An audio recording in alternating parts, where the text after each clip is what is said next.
聽講呢啲咧就當年容雲大戰後尾有同去美國路上食嘅粽，究竟有咩料到？今日帶大家睇睇。2010年，唐家灣茶果被列入非遺，羅兜粽就係唐家灣茶果之一。你好啊，細姨，我想問下，點解啲羅兜粽咧會包到咁大條嘅咧？羅兜粽明清時期早就有噶啦，去美國啊，去遠洋啊，屋企咧就要專程咧包條羅兜粽俾佢，因為羅兜粽咧佢經過高溫嚟煮放得時間長都唔怕壞，所以只有係羅兜粽先就解得到佢個飢餓。細姨，你介紹下呢啲係咩材料啊？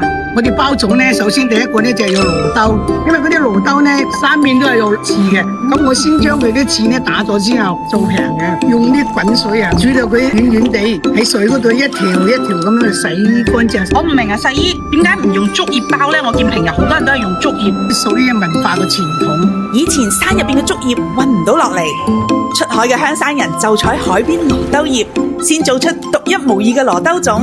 包粽咧用啲糯米、啲紅豆咧溝落去，呢個咧就係蛋黃、唔要蛋白，仲有一個咧就五花肉，用啲鹽啲醃一醃。咁啊，我哋攞啲靚嘅花生油落去，有啲香味，係嘛？好香。放少少米，而家就放嚿肉，我要揀嚿肥豬肉，哇！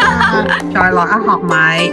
咁咧就用個筷子插下佢邊，又唔怕嗰啲豬肉黐住啲羅兜，就仲攞一個鹹蛋落去，加啲糯米，用個手撳佢落去。係原來真材實料係咁嚟嘅，我就攞條繩，速食嘅。跟住就打個棘。得意啊！我第一次包粽啊，仲係羅兜粽。哇！你睇下我哋啱啱包個粽幾大隻幾靚，揀條出嚟試下先，係咁樣啦，係咪？係。醫生，哇！你睇下呢粒幾靚，我已經等唔切攞去食一啖先。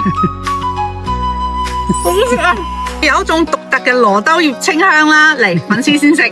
我已經包咗佢40年嘅粽噶啦，由我阿太開始包粽買，到我阿婆咯，到我老媽咯。咁依家我個女咧都好識包，孫女都會包，咁咪一代一代咁樣傳落嚟。